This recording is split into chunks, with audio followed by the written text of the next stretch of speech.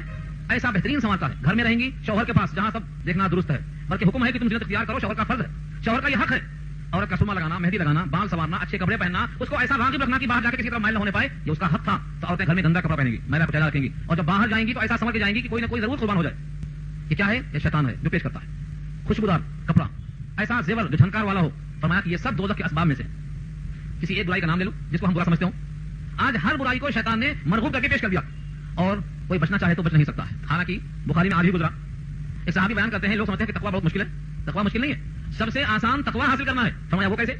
کہا دع ما یربیک الی ما لا یربیک، جو چیز میں تمہیں شک ہے اس کو چھوڑ دو، ان چیزوں کی طرف جاؤ جس میں شک نہیں ہے. دو چیزیں ہیں، ایک میں شک ہے ایک میں شک نہیں ہے، اس کی طرف جاؤ مت جس میں شک ہے. کیونکہ اگر شک پہ عمل کرے گا تو دھیرے دھیرے دھیرے حرام تک پہنچ جائے گا، اور اگر شک کو چھوڑ دے گا یقین پہ عمل کرے گا تو کبھی بھی جو شک کو چھوڑنے والا ہے وہ حرام پہ عمل کبھی نہیں کرے گا. تو تقویٰ ایسے آ جائے گا. لیکن شیطان کا یہ چیلنج دیکھو اور آج برائیوں کا عام رواج دیکھو. قوالی ہوگی تو نمازیں چھوڑ کے بیٹھ جائیں گے، ولیمہ ہوگا تو کئی گھنٹے لگا دیں گے، سینما ہال کے لیے پیسہ خرچ کریں گے، اور لباس اپنائیں گے تو حضور کا لباس اپنانے میں لوگوں کے سامنے جائیں گے تو کہیں گے ہم کو لوگ ہلکا سمجھ رہے ہیں، حقیر سمجھ رہے ہیں. ایسا لباس پہنیں گے جو یہودیوں کا لباس ہے، اب کہیں گے لوگ ہم کو بڑا سمجھ رہے ہیں. تو جو گناہ کا لباس ہے اس میں خود کو بڑا سمجھ رہا ہے، اور جو تقوی کا لباس ہے اس میں خود کو حقیر سمجھ رہا ہے. یہ مزاج کی خرابی ہے. جیسے کسی کو بخار آ جائے اور گڑ کڑوا لگے تو کیا کہے گا؟ گڑ کڑوا ہے، حالانکہ مزاج بگڑ چکا. اگر ایمان ہے تو اس کے واسطے نمونہ کون ہے؟ رسول اللہ صلی اللہ علیہ وسلم. قرآن نے واضح کیا ہے، قرآن کریم میں شک نہیں ہے. قرآن کریم لا ریب فیہ شان رکھتا ہے. لقد کان لکم فی رسول اللہ اسوۃ حسنہ. رسول اللہ کی پوری زندگی تمہارے واسطے بہترین نمونہ ہے، یہ تمہارے واسطے آئیڈیل ہے. اور ہم رسول اللہ کے لباس میں، رسول اللہ کے حلیے میں، رسول اللہ کے طرز میں اپنے کو حقیر محسوس کر رہے ہیں.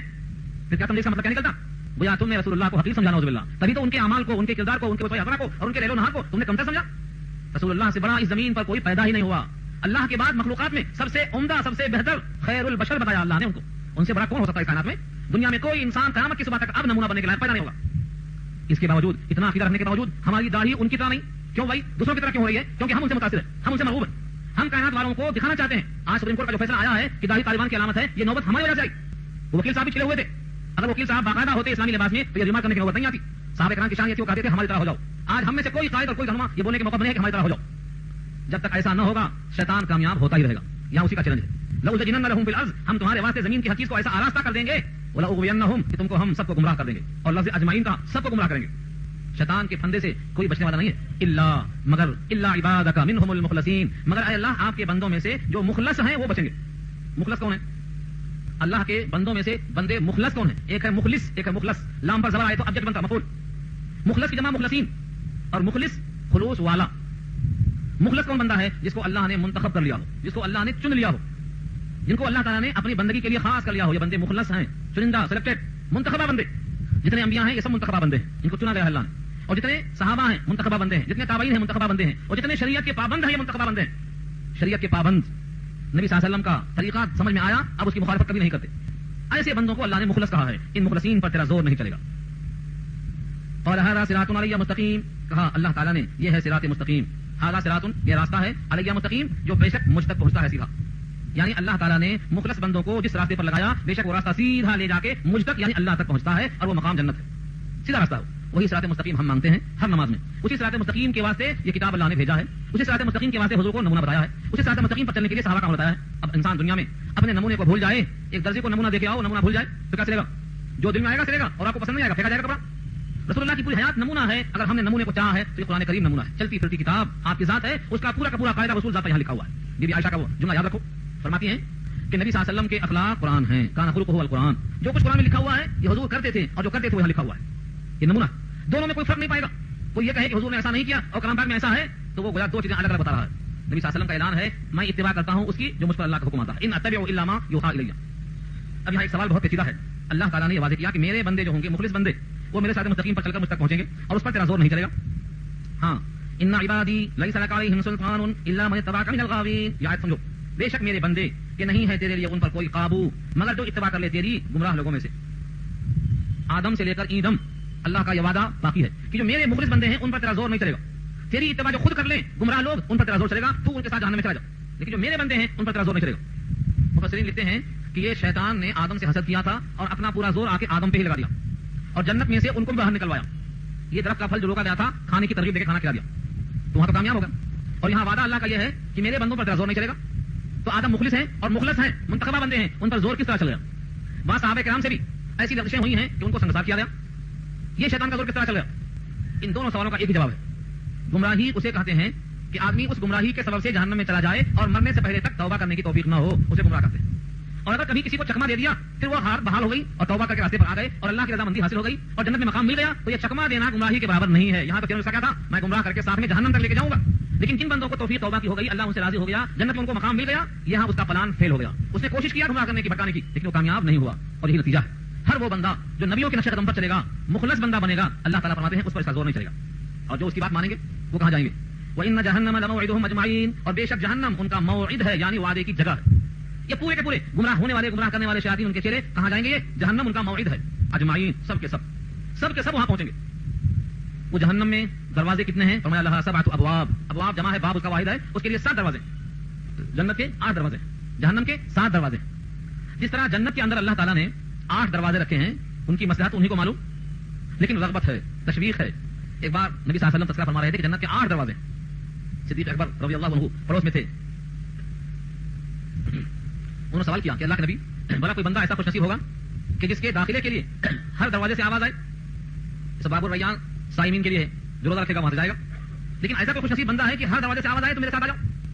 فرمایا نبی صلی اللہ علیہ وسلم نے ہاں وہ خوش نصیب بندہ اے ابو بکر مجھے امید ہے کہ تم ہو.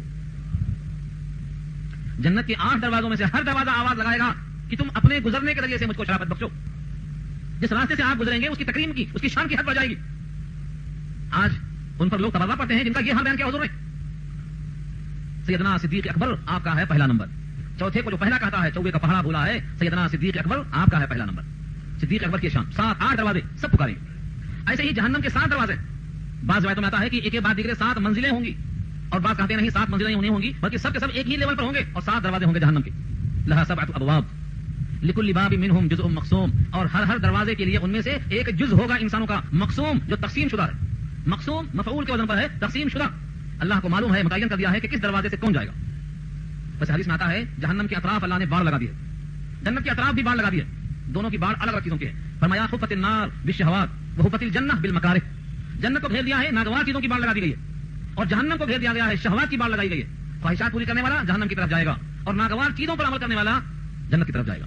کیونکہ انسان کا جو نفس ہے یہ خواہشات کی تکمیل کرانا چاہتا ہے. اسی واسطے سب سے افضل عمل وہ ہے جو نفس پہ ناگوار گزرتا ہے. افضل الاعمال ما اکرهت علیہ النفوس. جس پر نفس کو ناگواری پیدا ہوتی ہے وہ افضل اعمال ہے. اس لیے بندے کو لازم ہے کہ شیطان کے شر سے اپنے کو بچانے کی فکر کرے. جن حرام چیزوں کو اس نے آراستہ کر کے پیش کیا ہے اس کے زہر کی آلودگی کو محسوس کرنے کی کوشش کرے اور سمجھ لے کہ اللہ کی رضا صرف اور صرف نبی کے طریقے میں ہے اور اللہ کی رضا صرف اور صرف قرآن کریم پر چلنے میں ہے، اس کے سوا حاصل نہیں.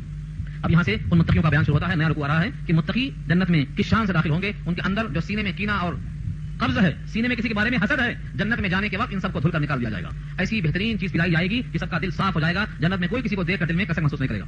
اس پر کلام انشاءاللہ آئندہ ہوگا. آپ حضرات دعا فرما لیں.